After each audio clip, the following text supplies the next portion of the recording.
That's Doug. Welcome to Nerdy for Nerds by Nerds. I am Nerd Doug, and tonight I am knocking on the pearly gates of heaven with this nerd. Nerdocus Ted, how are you doing this fine, lovely evening, sir? Great, I just came up with that on the fly too, by the way. So as you know, as Doug pointed out, we're talking about heaven tonight, and what could be more heavenly than some new D&D books? So Ooh, we nice got segue. our copies of Ravenloft in. I've got a set here. Dave's got a set at his place, so we will have 2 copies of the regular and 1 copy of the special edition that will be going to the giveaway shelf. Ooh, the special folks, one too. I'm going to keep the special one for myself. I don't think I've seen what's that. Let me see that cover. So it's it's Esmeralda. Is that her name? I almost said Avantika. I don't know. I honestly, I have not even cracked them open yet. They're okay. Fresh out of the box. It's got that new book smell. Oh yeah. So, all right. So let's do this. As Diavenir stands against the assembled nightmares of the demi-planes of dread, phantasmagoria revealed by Scott M. Fisher. Nice. Very cool. On the regular cover, that creature behind her looks pretty cool. Was that a wolf or something? There's a werewolf. There's a shadow. There's like some kind of undead. There's a witch. There's a number of really cool things on that particular cover. That's a fire cry from heaven. It's nice to get them. Well, as I said, it's heavenly to receive new books. Yes, the book. Getting it is. Being there, not so much. Yeah. It's kind of a broad concept. Dave picked these ones. Not a whole lot in the standing lore, but some.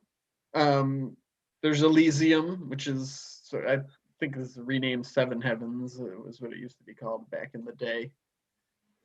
And interestingly enough, another plane, Bitopia, is referred to as the heaven of productive work. Ooh. Which doesn't sound like the kind of heaven I want to go to. It's like, I don't want to work at all, whether it's productive or not. I'm going to work on my leisure in the afterlife. But yeah, broadly, just heaven's just an abode of gods and the place where people go after they die. And in the real world, it's where good people go when they die. But I like to consider it's just like the plane you go when you die. It's like that character's heaven. Sure. I like that concept. Related to the topic and related to what you just said, and very much a joke. I had seen somebody, share or talk about, the concept of, what if when you die, you go to heaven, but it's not just, all of the, relaxation and whatnot that everybody expects. Like, what if you have to go do ghost jobs? Like, what if you still have to go to work? Well, that's interesting. I mean, again, as many of these topics do, like these kind of things that we have concepts of in the real world, but in a fantastical setting, it's like there is an afterlife. I mean, your spirit does go on. It could even be called back from that place to resurrect your body thousands of years. There's the blood war. So, there is existence on these other planes. In our bestiary of benevolent beasts, is that what it's called? Or AKA good monsters.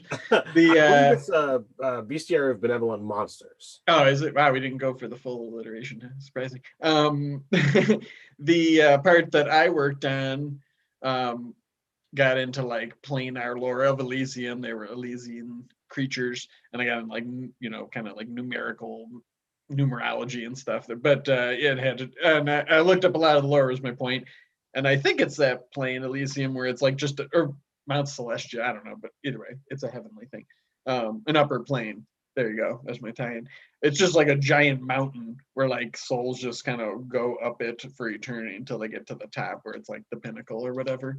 So it's like even that's kind of like a toil, and that's for like lawful good spirits that just like, well, you just you get to the afterlife and they're like, you see that impossibly large mountain, just start walking up there. In about 1 million years, you'll get to the top, and who knows what's beyond that. Right. So I look at I looked at this concept of like we know, all right, teaser. We did good guys, bad guys. We're doing heaven. You can kind of guess what comes next week. Don't tell Dave Limbo. we told anyone. Uh, Purgatory. so we know that the hells in D&D lore have loads of different layers, whereas the heavens are just kind of referred to a la plural, the heavens. Hmm. So I Yeah, kind good of point. I've kind of approached this particular topic not so much as a research of looking at lore or looking at what's in any of the books that are released, but more in the kin of like how can you take a campaign that's inspired by the heavens, or how Hmm. can you make a character that's kind of inspired by the heavens. And since we know that's pretty much where the gods are and where ye old paladins of old would kind of like swear allegiance to and that kind of stuff, like it's very easy to have divinely inspired characters. Hmm. Literally, there is a faith for everything in D&D. You want a faith of dirt, a faith of Yeah. uh farming, Yeah. Hearth and home and yeah, just anything you can think of. it's out there, in campaigns that I have played, in the decades. There have been worlds where like there are a set number of gods, and if you somehow come up with an area of influence that doesn't exist within the set realms of the gods that are there, one of the gods that is there will take up that mantle and say that's mine as well. That's uh, their portfolio, to Indeed. use a 2E uh, term. Yeah, I always thought that was cool. Like, uh, well, I've got these domains here. I've played in games where that same set example, instead of another god taking up that mantle, a new god is created to fulfill that role of, Yeah, hey, there's no god of pens, just because I happen to see a pen on my sure. table over there. Somebody needs it. Poof, it And exists. they sometimes will like take each other's Sure. portfolios just through their own actions or the actions of their flock. Be like, well, you're not doing so good with the whatever domain, the pen domain. And my guys over here are writing up a storm. They got quills, they got ballpoints, felt tip. So I'm gonna You take know, the portfolio. But so like when you look at making a character, it's very easy to add faith, add this divinely inspired aspect to your character, and you don't need major buy-in from your DM because it's entirely your Mm-hmm. character story arc. My Sure. character wishes to do X, and if the DM decides not to fold that into the story, great. That's just yours. Use it, shove it down the other players' throats, every so often, of Mm-hmm. like, I am on this quest. And you know what? Even if you never succeed, you Yeah. are playing your character as you've created. Mm-hmm. So, Yeah, even if it's not like a big quest thing too. I mean, it's just a cool element to have to a character. I played like a champion fighter, in a campaign for it wasn't long, but I just thought like, well, I think the DM was they liked making pantheons and stuff like that. That was like a big part of it. So I was like, well, okay, I'll see what this guy believe in, and it just came up in like role playing things and stuff like that. But those are also cool hooks. Like when you come across things that are related to that, whether you know it's part of like a big quest or just like, hey, my guy knows that, that's cool. Like, oh, the champion fighter knows this like religious lore about this obscure god or whatever, or well-known one. It's just neat. It's something to engage with. To your point about like a heavenly sort of campaign, I would love to play in a game like that. Where the buy-in was like, look, we're all like, representative of like these heavenly hosts or a quest, and just because it's like that, just those kind of adventures are it's like it's a lot of fun because there's not a lot of question that you're like, are we doing the right thing or whatever. I mean, you can play with those assumptions and stuff, of course, but generally, if it's like you're fighting for Elysium because the abyss is like trying to tear apart the material world. It's like, okay, well, you're going to be doing the right thing. So And have you you can trust the people that are like the quest givers and stuff like that. completely? I've been toying around, with a handful, especially with the, this topic, and next week I've been Mhm. percolating on a variety of ideas. Um, but have you ever campaigned where you've traveled to the heavens, to Elysium? Oddly enough, no. I mean, as much as I love extra planar stuff and often have, like when I'm the DM, that happens often. Although not to those particular planes, but yeah, it's really come up in when I'm a player. But yeah, I love that kind of stuff. And it's just a chance to, as a DM or a player, to like have again more just weird stuff to engage with. Like mechanically and narratively. Like I was just looking up Elysium in the DMG, and it's like visitors spending any time on this plane risk becoming trapped by overwhelming sensations of contentment and happiness.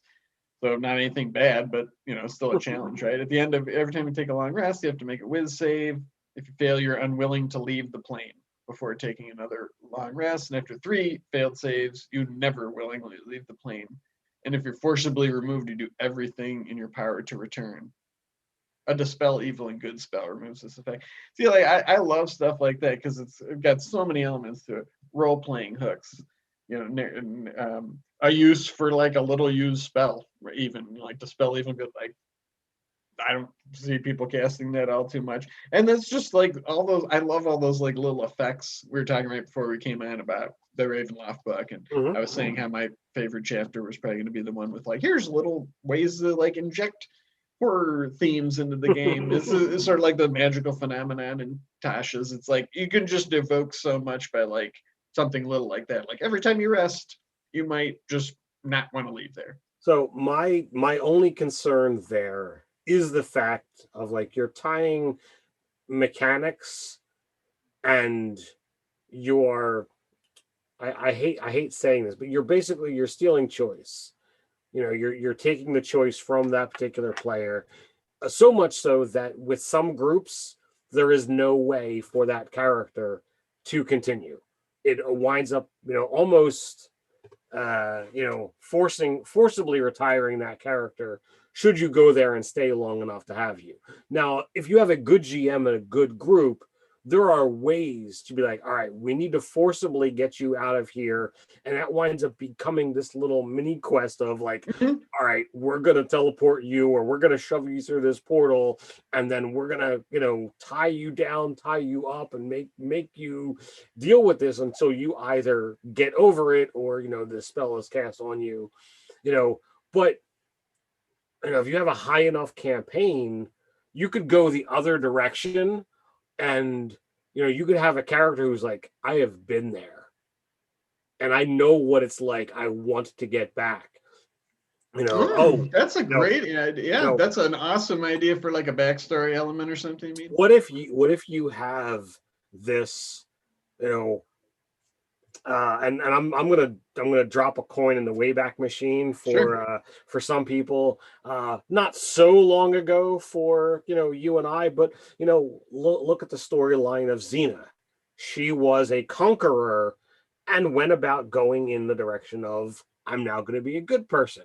So if you've got like a campaign that's going to start at like 12th level kind of scenario and go to 20, like, you could be playing the redemption arc because some hero brought you to Elysium and is like, look, this is what you're throwing away. Forget about your limited amount of time here on this. You're talking about eternity. Do you want to Yeah. go down there, or do you want to spend the rest of your life here? And before you could really get to stay, you're taken out and be like, all right, I did my work, and resolved it without the combat of just killing somebody. And you're like, all right, now we're going to go from here. Regardless of whether you're a fighter, cleric, wizard, what have you, you now get to move on from here. And how are you going to be the hero to earn your place in Elysium? Yeah, that is really cool. Excuse me. Sure. Um, Yeah, yeah, but and you could even use that, you know, if it was like a first level character. I mean, I've kind of, you know, we've touched on this many times of like, you know, people think it's silly when you're like, oh, you know, that you were some big hero, but now you're just the first level character. There's a bazillion ways in the multiverse that could have happened. Cursed, you know, hexed, level drained, your mind was wiped or whatever. But like that's another example too. Maybe that you know, getting planar travel isn't easy. So for anybody, it's like that could have happened, and you know, you started over whatever level you're at. So you know, it says do everything in your power. It's like, well, I mean, that's still a tremendous amount of effort. So you would have to gain power to be able to do that. But as far as the taking away the player agency, yeah, definitely. I guess I would say like the caveat or the tip for doing things like that is like, you know, try to consider the fact that's like that could be, like you said, quests that they just find out about, like, well, what, you know, how do we cure them of this, or you know, things like that. um and it's sort of like, it's funny, it just, my mind wandered while you were talking, and I had thought of that, of like the way we have kind of run our games with like that improv style. It's sort of like a avalanche or like a snowball effect, isn't it? I mean, Mhm. maybe you would know, you run a lot more games than me. Whereas like you have something in mind of like a structure and where you want it to go, right?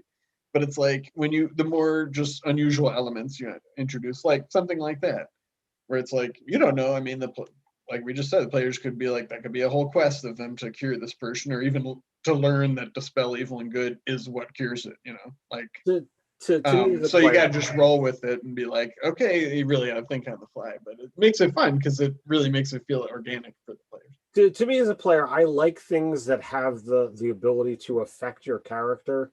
And to answer Brian's question, we're talking about Elysium and you know its mechanical effects of possibly like making your character want to be there. Should you fail to save 3 times, you're going to do everything within your power to stay or get back there.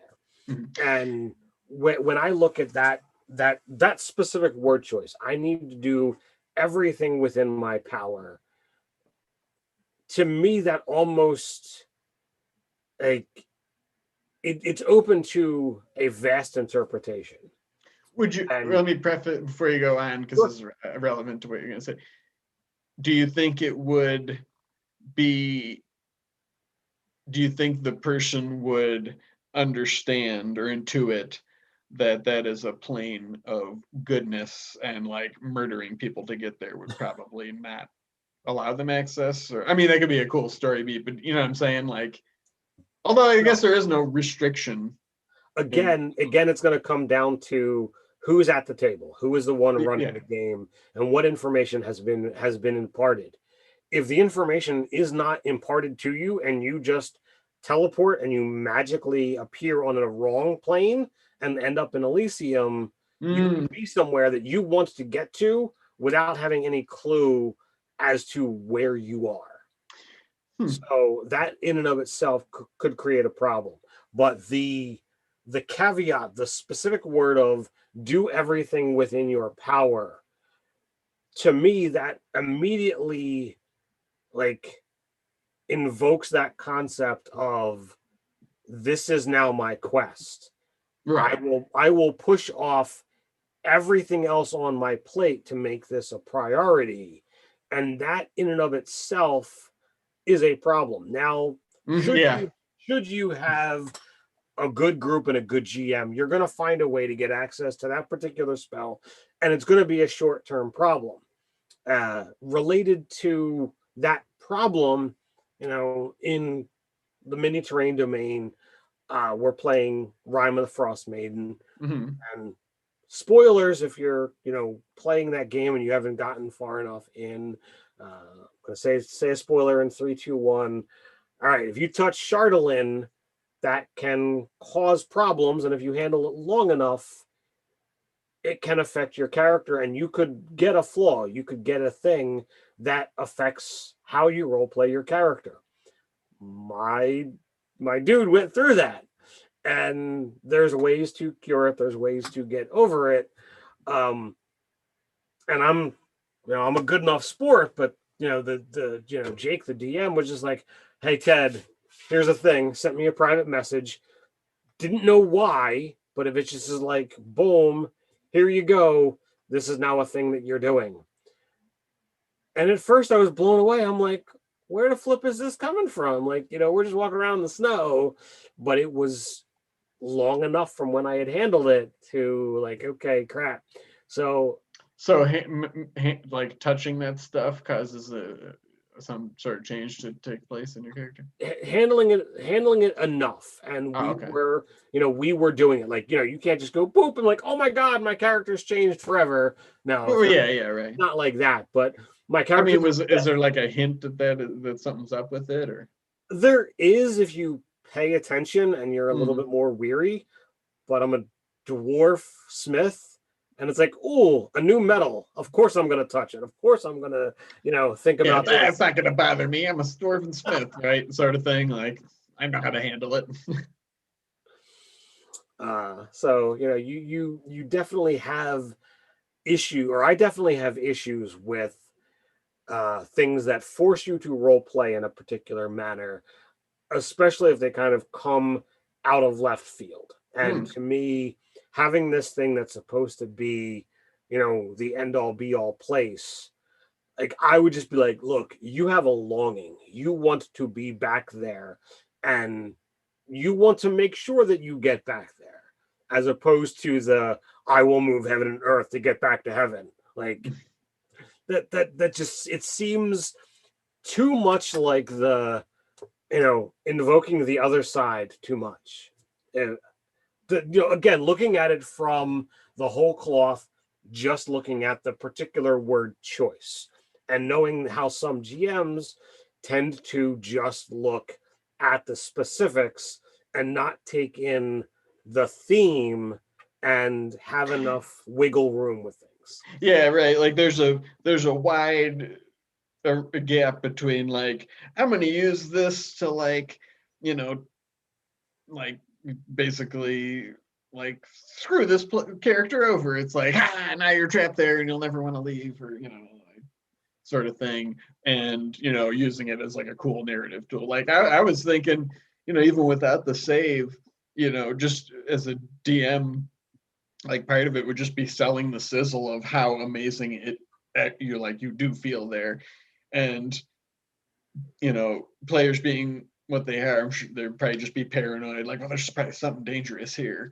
But it's like, the real danger is like, nope, it's just so awesome that you never want to leave. And to me, And like, even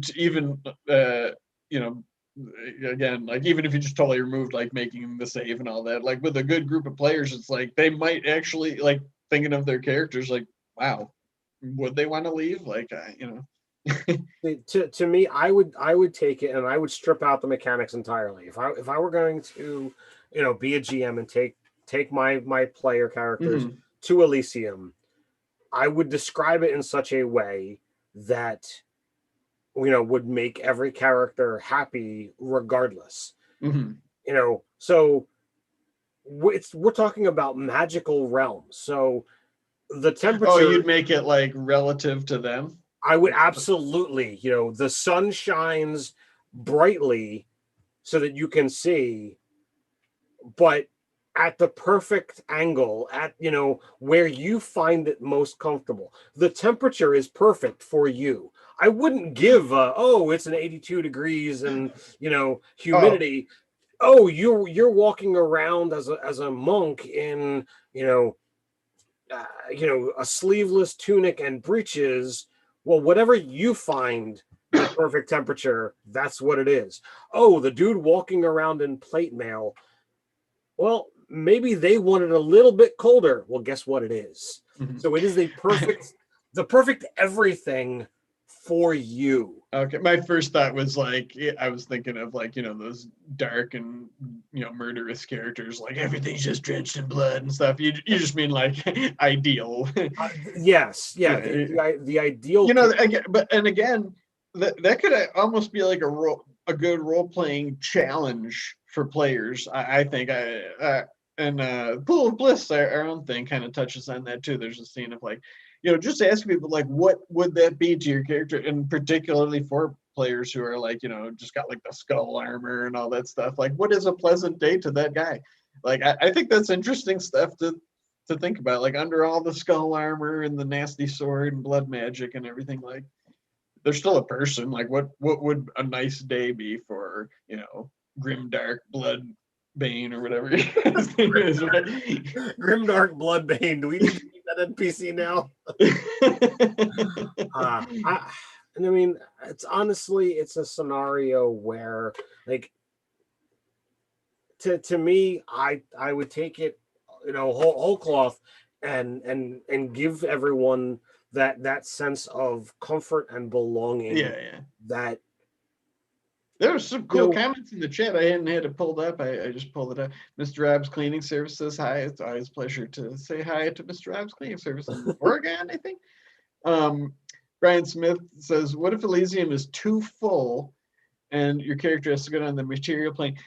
That made me think of the like George Romero zombie lore, which is when hell is too full, zombies come to. So what if heaven is too full?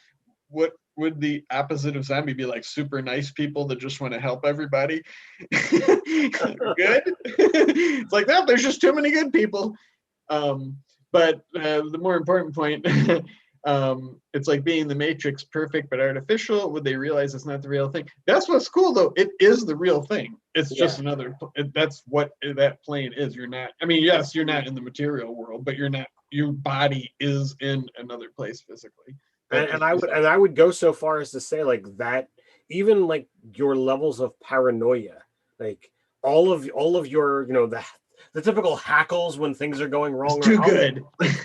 No, you don't have that. Everything just is. Yeah, I think it would be important to make that distinction for the players, like that their characters also don't, like just straight up, like, no, you have nothing to be paranoid about. Like there's no hackles raised, like, and like, so those are the mechanics that I would look at, and I wouldn't give you mechanics that make you want to come back.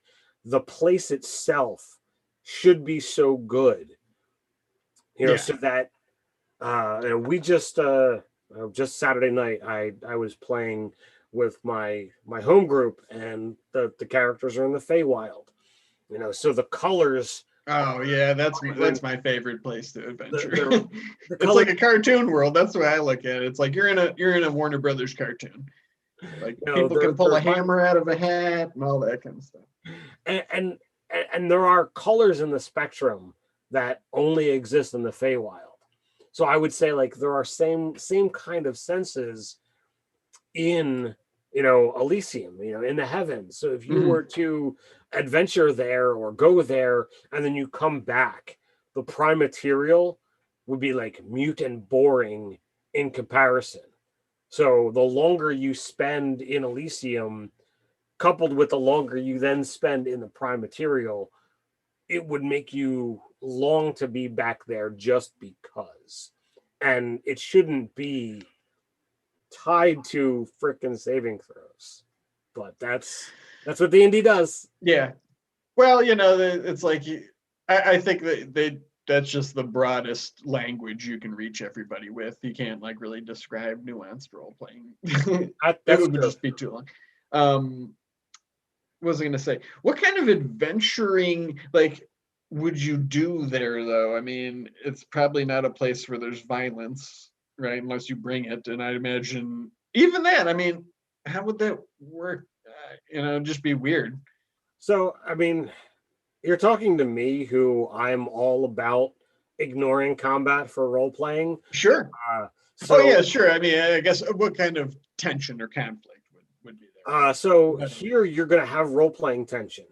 What if you're going? What's tense if everybody's just pleasantly good and abundantly joyful? Well, all right. So what if you're adventuring and you go to Elysium to find someone who is long dead, because you need, say, a secret formula that is going to prevent issues on the prime material. But how can you prove to someone who has died that you're going to use this thing for positive ends versus negative ends. So it's going to be a prove yourself scenario. What if you need to bring someone back to life And they don't and want to go. Their they don't want spirit to doesn't go? wouldn't want to come. So you come to Elysium to try and convince them, uh, that they need to come back. Perhaps you tried the I'm going to resurrect, and they say no. Like Yeah. they choose not to come back. So you travel there specifically to try and bring them back. So that's a great example of using those mechanics that you don't really care for the players as a way to generate adventures as the GM, right? Because it's like, well, that has happened to other people. Maybe it's their actual body is still there. They just and it's another plane. They can live Sure. for eternity or whatever. And it's just like, that's what happened to them. Maybe you need to find them. It's the same thing. You need to find them or know them. But it's just like, there's no trace of them. They just disappeared, and it leads you there. And then you see the danger of like, oh, gee, I can see why you wouldn't want to leave. That would be a cool role playing challenge. So Mr. Rob's Cleaning Service has a question. It says, I want to give Ooh. my players a magic/holy weapon that levels with the characters. What do you Oh, think of this? I think I it's awesome. I look fondly to the 3-5 days of the concept of leveled treasures, and I have begun toying around with them in 5th edition as well. There are a variety of different stepping stones that are built within the concept of 5th edition that are somewhat hidden, even though like they're not really hidden, but they're not correlated typically with magic items. But you have tiers of play, so you can have 4 stages. We also have 5 differences of proficiency bonus. Mm-hmm. So depending upon what you want to do with a magic item, you could do it like that.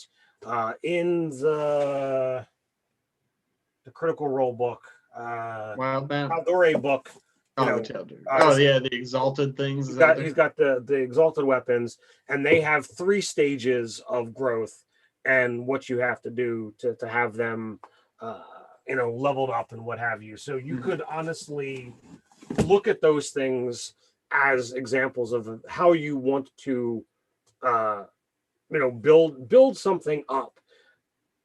I so yeah, I have a lot of experience with that with just one particular character, and from a Spelljammer game I ran, my home game.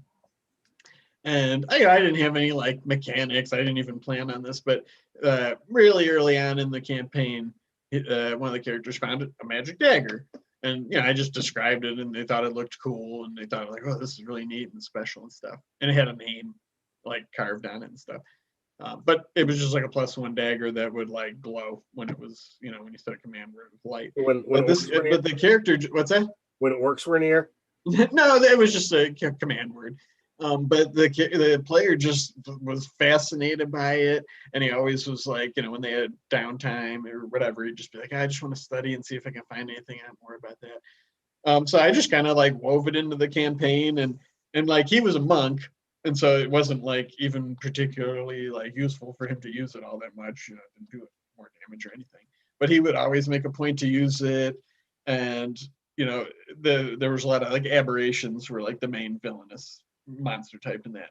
And so I sort of like, had it like, oh, he like learned more about it, or like, I don't remember the specifics, but like it just, did more damage to them and stuff. And he got really interested and just looked into it. And so I just would like, he just basically had his own little quests and things that they would do. And I would just add on little powers here and there when I felt like, okay, it's appropriate. Like I didn't have any system worked out or anything, but it was just like, Well, I have a similar item in the game that I'm playing now that there was a bit of monkey wrench thrown in the plans this weekend. But my plans were to kind of treat that particular item along the same lines. What that it was going to gain powers as the game went on, based off of character actions and essentially the cloak's actions. It's based off of an item that Dave created in the 3-5 days and has some mannerisms off of the cloak of levitation from Doctor Strange. Okay. Like it moves on its own. It's actually, touches his face every so often. Sure. It's got like the raised cowl thing that happened. That it he was doing a convincing speech this particular session. So like it stood up and made itself more known. Mhm. So it's definitely pretty amusing to play with. Um, but it's leveled treasures have the capability of being a lot of fun, and it can be just a way of putting something into the game that allows you to say, here's something fun, and as you gain levels, this will get more powerful. Yeah. When you're at a And plus I like leaving it open ended as to what those are too, because then you can kind of like tailor it to what you think is appropriate at the time. Like, and it's more interesting for the player too. It's less like checking boxes, like, well, I need to do X things to get this power, instead, where it's just like, oh, now you can do this, and like, so maybe when you get to that point in your campaign, it's like, ooh, like maybe something they wanted to be able to do, like a feat or some kind of spell. It's like I you can weave that into it. I never reveal to the players like what things it Yeah. could possibly do, only what it currently does. The cloak in question, like when they went to identify it, the cloak said no. The cloak stopped the spell from going That's off. cool. Mainly because like I was still working it out. So I was Right. like, all right, I'm gonna make this happen. But see, yeah, and you got cool players aren't gonna be like, well, the spell doesn't work like that. Identify just does it or whatever. It's Well, like, you know what? You see who's sitting in the seat over here? yeah. It's me.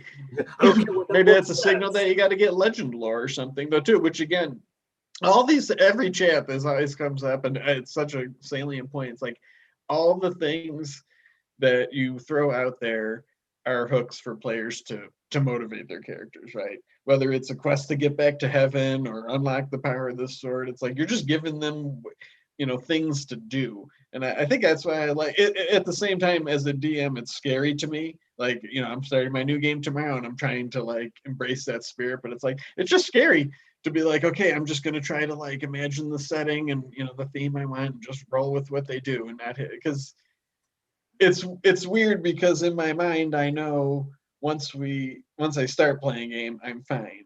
But not having enough prep leading up to it makes me more anxious, right? But the reverse is true. When I plan a lot, then it's like, oh no, I don't, I didn't think of any of this, and then it's, I just end up doing that anyway. So it's kind of interesting dichotomy. So you mentioned that concept of the GM agitation, or the GM paranoia. For many years, never really discussed that concept, and I know this is not uh, completely heavenly in topic, but you brought it up, and it's something that Sure. I think a lot of people who are afraid to get in the GM seat, or a lot of GMs who don't have conversations with other GMs, legitimately need to realize that many GMs out there, and I can't say everyone because I don't know every single person who gets there, but like I know Dave and myself, Doug just said it himself. You've got that GM jitters. Oh It yeah. doesn't matter how much prep, how little prep, whatever you've done. You question, is it going to be enough? You question legitimately, are the players going to have fun? I get, and I'm not trying to, humble brag here or whatever. I get people who tell me, that I'm great and they enjoy my games, but I never really feel like, that this is, like legit. Like I just, You never feel like you pulled off what you imagined. yeah, Like, I, yes, I yep. I always, think that's a good way. Yeah, I always I think want we to do drilled more. down on it. It's like, even if everybody has fun, it's like, and you did too. It's like, I know, but it's like I wanted to like have that cool voice and do that, have that big reveal, or like get you guys in a moment or whatever. And it's like, yeah, I know exactly. Yeah, that's a good way of putting it. There's always someone out there that does an aspect of whatever it is that you're talking about, better. I don't know whether there's a single person that can handle everything that could possibly come up, in the GM seat. Do Yeah. you know all the lore? Do you have everything prepped? Can you get through it all without a stutter, doing all of the Yeah. crazy voices? It gets crazy, and Just we're imagine if you were a GM in Elysium, though, you'd just be like, I'm fine. I'm good. We can just roll with whatever. You want to play right well, now? We're playing. We're then already playing. perhaps in Elysium that there's the perfect GM. Mm-hmm. I'll jump back to the chat. Mechanically speaking, Brian wants to know, would there be abilities or skills that a PC just couldn't use while on Elysium? No, I wouldn't want to restrict it, but and I hate this sound, punitive, like, will there be consequences and stuff. It says, like, I would hope that I would sell it where they wouldn't want to use those things, like, wouldn't want to, whatever, like, just kept like, murder hoboing things or whatever. You know what I mean? I definitely feel that needs to be, Although to be, I will say, if they did, I was just reading. It's home to creatures of unfettered kindness and compassion, and it's like a multiplanar thing. So it's like, if they went murder hobo or just started fireballing things, I think the entities there would be like, "Oh, are you okay? Like, what's making you so angry?" Because it wouldn't kill them, right? They're on their own plane. They're in a right. different plane.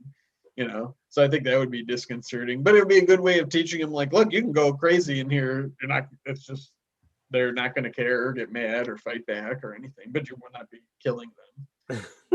Like, there are no stat blocks, man, for just like the people of Elysium. So, All like, right, go ahead. I would say that, like, this needs to come down to, the particular GM, the particular group, and how certain things are going to handle, because as it is a whole nother plane, even though it is a higher plane, some could say that, well, if this is the heaven where you go when you die, well, if you're destroyed there, or you destroyed forever, perhaps, like, you could literally fireball things out of existence. So, like, it could be, a touch and go thing, but your Brian angle Smith. your So, angle of, like, no, this is like the plane is wired to not allow that to happen. So, like, oh wow, that was hot. So you could just be like, wow, are you okay? yeah, Brian Smith is, oh boy, that fireball is quite hot. Good job. So, like, that would be, a fantastic, response. That could be a great way of, like, wait a second, how are you not roasted to a crisp? How it works here, like, Mm-hmm. so you've got the capabilities to say, well, perhaps Ooh, everything from Elysium on Elysium is completely and utterly indestructible. yeah. You know, Especially if it's like not, explicitly obvious that they have gone there. Mm, Like in our using our example of like looking for the person who went missing or something, like, yeah, which would, probably have to have some kind of elements of passage or, part of a quest or like a big flash of light or whatever. But otherwise, it could just look like regular material plane. I mean, it could be like an idyllic pastoral villages and, rolling meadows and stuff. It's just very pleasant and nice. And yeah, the people are super nice no matter what the characters do. And that would be interesting if they wasn't explicitly obvious. That, which is what happened sort of with the game I ran where they wound up in the Feywild, and like, they were chasing these fey creatures through the forest, and I just, I described it like, yeah, it starts getting really lush and colorful, and, so kind of like seeding it, like, you are passing through here now. But I think it's on that same thing. It's like there's a check where you'll forget why you're there or something, and it's for how long, and they forgot for like they didn't remember that they were even from the material plane. Like, they just, when they woke up after a long rest, they rolled, and I was like, yeah, you don't remember where you're from, where you were yesterday or why you're here. So they were there. They were missing in my campaign world. They never came back. wow, that's Like, the pretty players cool. just ran with it. They, I mean, I explained. I wasn't like trying to, like, I mean, there was opportunities to get back. They even met a character who was like somebody is familiar in the real world, but they were like a person there. And I was like, oh, that name sounds familiar. And they figured it out. And the players knew that. They were just like, let's just run with it. This is cool. They went on a wild hunt and, a fairy court party. They helped, plan and all this crazy. I mean, that's some of the the fun that the Fae can get into. Even though the characters are like 13th level in my game, I still had some Fae trickery. Sure. A couple characters failed their wisdom saving throw. Dave's like, I still got like a 27 perception. I'm like, yeah, it doesn't really help you find things that are invisible. He's like, well, I still might be able to hear them. Well, if they're within 10 feet, if you're a rogue, isn't that what blind sense? Is that what it's called? Blind sense? You can hear invisible. But they weren't within 10 feet. Yeah. So, you could have, for all an Elysium or Heavenly Adventure with players, with or without that mechanic. You might just have such a great time that the players don't want to leave. They're like, this is fun. It's like, it's cool. I like not being in danger. There could, like you said, there could still be tension and conflicts and things. And, I'm sure there's maybe not like, violent battles on that plane, but it's like there's probably other planes that might want to encroach on there for some reason, so they need help with things help with things on the material plane. So that could become their new home, where it's just like, yeah, when our adventures are done, we just go back to Elysium. I mean, or not, or just stay there. It's very tempting, and I think kind of because of that, like I would be afraid of like, all right, I've got this story arc going on as a GM. You put them in Elysium and like, yeah, we're good. Like, but what about we're good. And we've joked about on the channel before that we as the players have done that before, where we forcibly retired the characters. Maybe that would be fun. If a situation to have, you could turn it on its head, where the players are basically like the guests that won't leave. Like the people from Elysium are like, hey, you've been here for like long time. Like, don't you have things to do? And like that. It's like, okay, time to go. and you made your wisdom, sir. Joe cast a spell of evil and good on you yesterday. You're fine. Just get out of here. No, we can't. Brian says huge battles could still take place, but they all just have pizza together afterwards. Yeah, they just do it for fun. They're like foam swords, or something. But there's probably extra planar politics and things like that too. I mean, it could definitely go in a lot of different directions. Evil people would certainly want to corrupt a place like that. But I will throw this out. We got a little over 10 minutes left, and we are starting up a new game tomorrow. Do you want to do any sell the sizzle? Sure. So we're starting out. It's my turn in the hot seat. So we are revisiting the galactic culinary weirdness of Ingest Quest with a spiritual successor to that. There's one character carried over, totally new game system.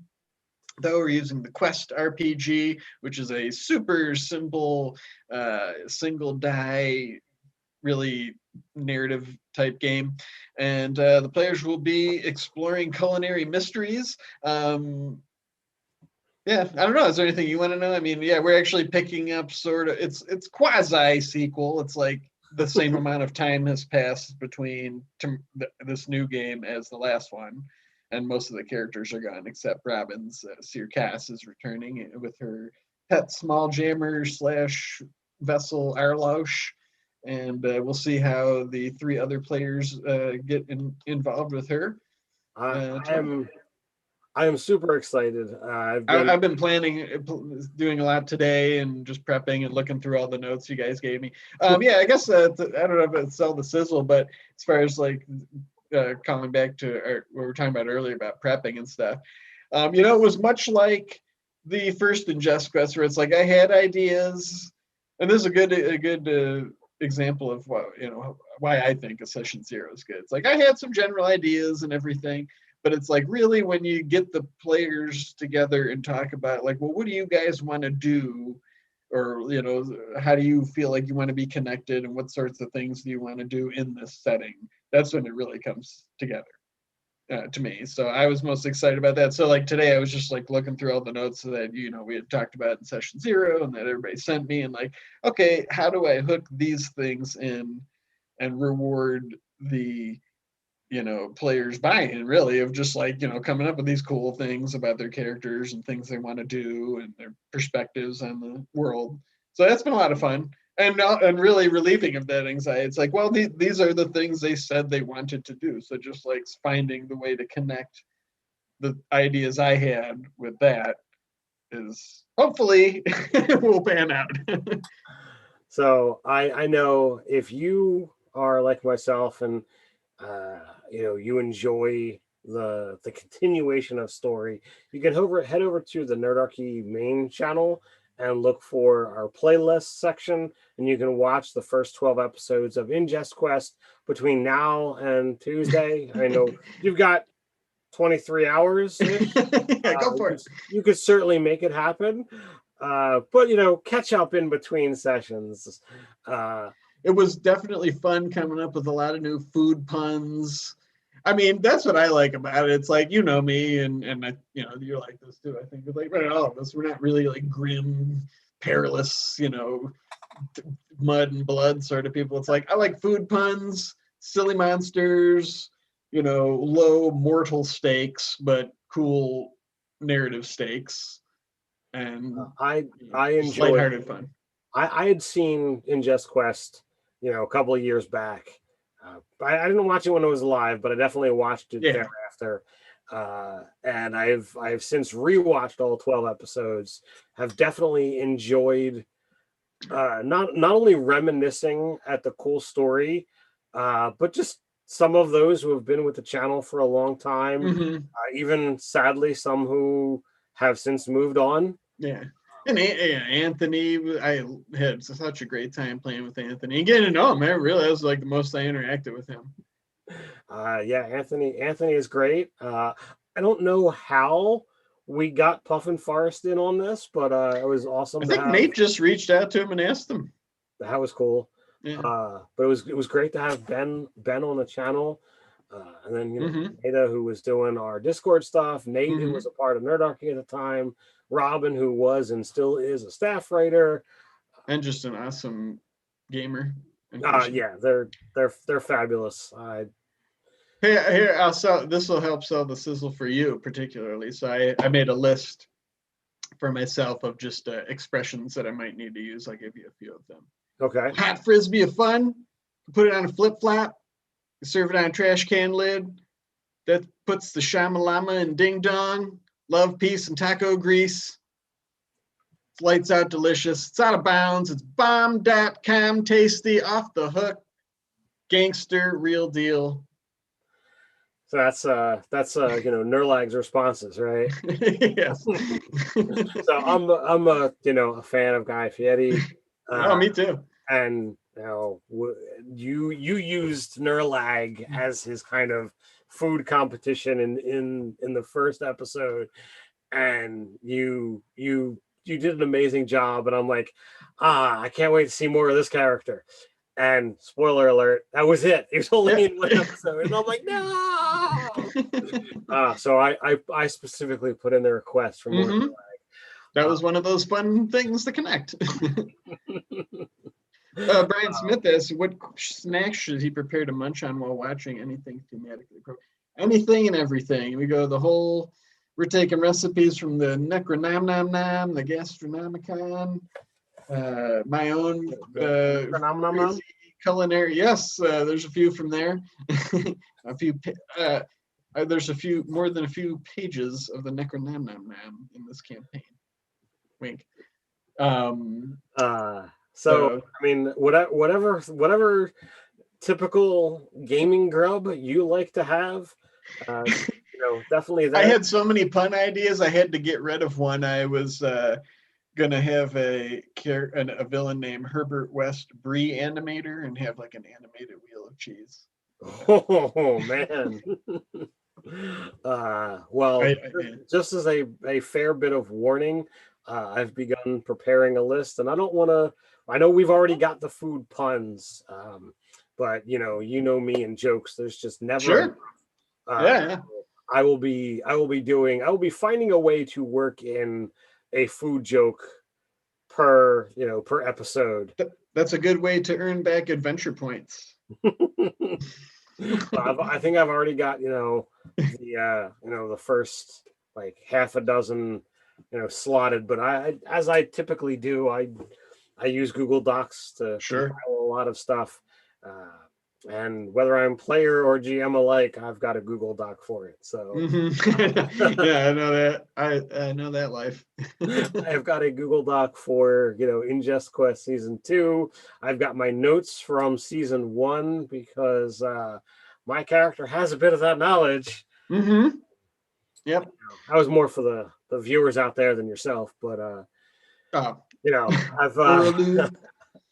I've I've got stuff ready, so I'm like, all right, anything that I've got questions on, boom, it's on that particular document, so that I can be able to reference it and then I'll do a strike through when I've used that joke and move on to the next one for the next nice. episode.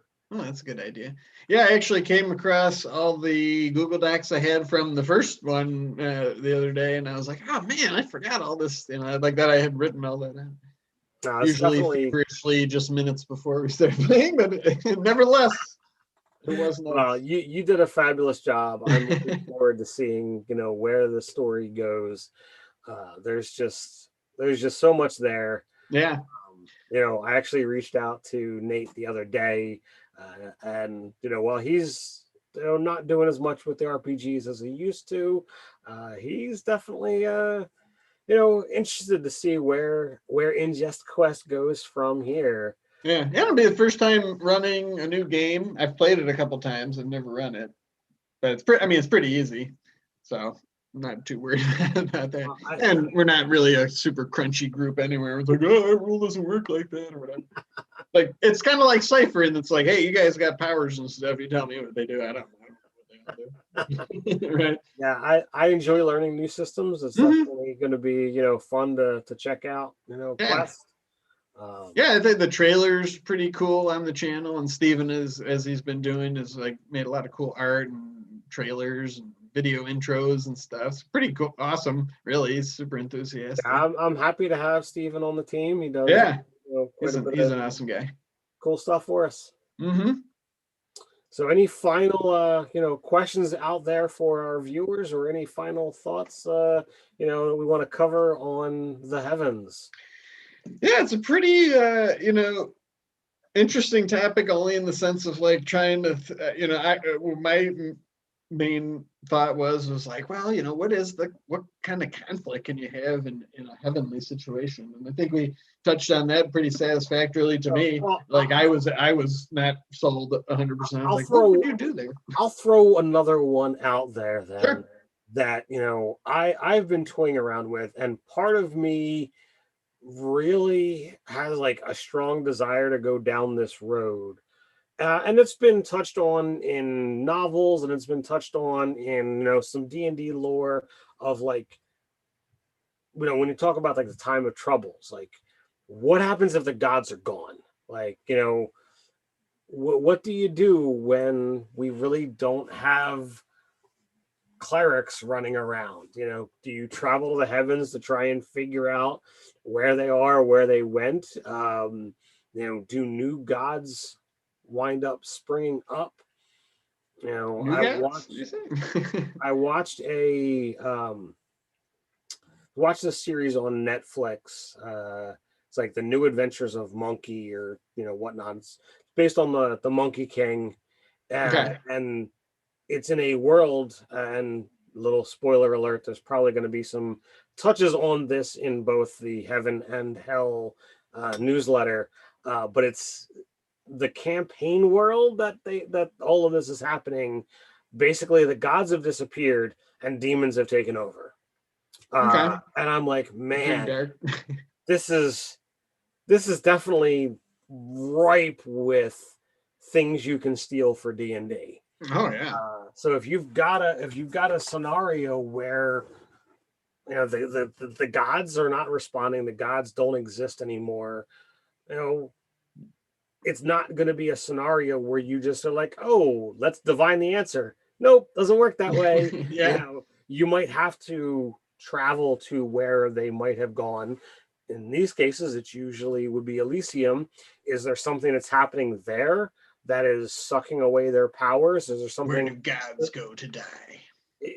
or is there somewhere else that is like the heaven for The those gods. in heaven? Oh yeah, those are some heady themes, man. Like the twilight of the gods, and like where do they go when they die and stuff. And like, yeah, those are awesome high level campaign ideas too. I mean, dealing with gods, and I guess if there was no, I wouldn't want to take like player class features away. But if nobody was a cleric, I would totally be okay saying like there's no clerics anymore. Right. Like they all just lost their powers or something.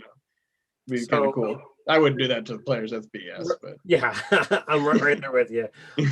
But like I look at that and I'm like, that could be a lot of fun. That could be something that the world is suffering because you realize that these are the people who bring someone back from the dead. These are the people who heal the sick and the injured. Like to keep back the forces of darkness, undead, fiends, seal them away, all those things. He said, oh, this creature was sealed away. It was like it's wizards and clerics probably doing that. Technically you've got wizards to handle the smart stuff and the arcana stuff. You got druids and paladins that could do some of the healy stuff, but like nobody clerics like a cleric. Yeah. They might not be the best healers because we did the best healer build, but like there are ways to cleric, and nobody clerics like a cleric. And again, in like the setting sense, it's like, well, people don't have like levels and mechanics. We're like, oh, actually, that lore bard with the magical secrets is a better healer than the class. It's like, like, or like that multi-class guy, So like in the context of the world, you could, right. Clerics are that they have awesome healing powers, and it's a scenario that is more than healing. You have got healing, you've got resurrection, you've got restoration, you've got all of the buffing, all of the things that clerics, like the clerics do. Mm-hmm. And I don't think anyone else does that better than just a cleric. So like those are the kind of things that if you did not have them, how much would that change? Yeah. What if you did something where like the only spells they had were the domain spells? Yeah. That'd be interesting. That could be crazy. Like, it would definitely like, like the gods are only able to channel like that stuff. Like that's all the power they have left. That'd be a good reason to, maybe it's because they're like I said, it's like they're twilight, and going back way to the beginning of the chat of like having like a heavenly mission. It's like, just trying to basically like proselytize or, spread the word of these gods. It's like that people believe in them so that they can do their miraculous things again. I can't agree more. Yeah.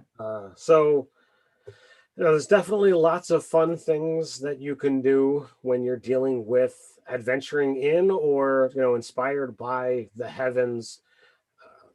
Dave will be back with the live chats later this week. I know we already mentioned that Doug's game starts session 1 of the new Ingest quest. It's not for the faint of heart. So we'll be back tomorrow to see all of that fun. So you guys know the drill. Until next time, stay nerdy. Stay nerdy. Ooh, I got that down good.